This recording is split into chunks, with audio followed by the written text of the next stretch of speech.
नमस्कार, आप देख रहे हैं भारत एक्सप्रेस और मैं हूं आपके साथ अबॉन्टा मलिक। स्वागत है आपका हमारी इस खास पेशकश में। ग्वालियर पहुंचे वरिष्ठ कांग्रेस नेता और पूर्व मुख्यमंत्री दिग्विजय सिंह ने भारतीय जनता पार्टी और राष्ट्रीय स्वयंसेवक संघ पर तीखे हमले किए हैं। उन्होंने कहा है कि ये लोग संविधान की हत्या करने पर तुले हुए हैं। दिग्विजय सिंह ने आरएसएस प्रमुख यानी मोहन भागवत के उस बयान पर सवाल उठाया जिसमें उन्होंने 1947 में मिली आजादी को लेकर टिप्पणी की थी। देखिए उन्होंने क्या कुछ कहा। कि आज पूरे देश में किस प्रकार से भारतीय संविधान की जो संवैधानिक संस्थाएं हैं उन पर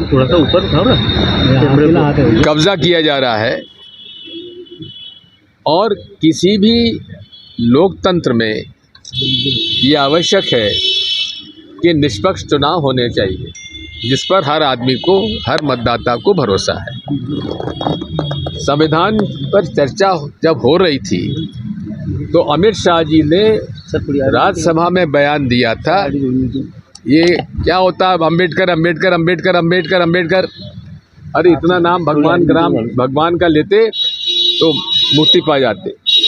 ये सरासर बाबा साहब अम्बेडकर के विचारधारा के विपरीत है। उनके खिलाफ हम लोगों ने मांग की प्रधानमंत्री जी से कि आप इनका इस्तीफा लीजिए और इन पर कार्रवाई करिए। प्रधानमंत्री जी ने उनका पूरा समर्थन किया और भाजपा ने पूरा उनका समर्थन किया।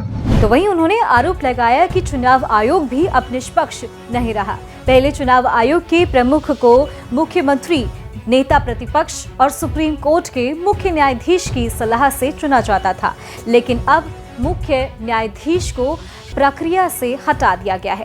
मैं दावे के साथ कहता हूं कि अगर एक एक वोटर स्लिप का, वीवीपैट स्लिप की काउंटिंग होती है तो 8 घंटे से ज़्यादा नहीं लगेगी, लेकिन उसके लिए वो तैयार नहीं है। पूरे तरीके से इस देश पर लोकतंत्र को खतरा है और चुनाव आयोग जो है पूरे तरीके से भाजपा के एजेंट के रूप में काम कर रहा है। तो वहीं महाराष्ट्र और हरियाणा चुनाव में धांधली का आरोप लगाते हुए दिग्विजय सिंह ने कहा है कि महाराष्ट्र में सिर्फ 6 महीने में 47 लाख वोटर बढ़ा दिए गए हैं। कांग्रेस अब मतदाता सूची मांग रही है तो न राज्य सरकार और न ही चुनाव आयोग इस पर कोई जवाब दे रहा है। इसी के साथ ईवीएम पर सवाल उठाते हुए दिग्विजय सिंह ने कहा कि अगर बैलेट पेपर से चुनाव कराना संभव नहीं है तो कम से कम पर्ची मतदाताओं को दी जाए ताकि वो अपने वोट को लेकर आश्वस्त हो सके। ईवीएम में हम बटन दबाते, हमको वोट देना है इस उम्मीदवार को। अब हमें एक लाइट जलती वहाँ दिखता है, लेकिन उसके बाद वो वोट कहाँ गया हमें मालूम नहीं।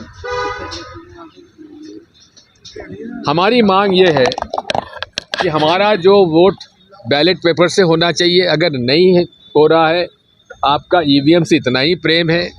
हालांकि ईवीएम से वोट कराना बैलेट पेपर से चुनाव कराने से में 5 गुना ज़्यादा खर्चा हमारी केंद्र सरकार का होता है।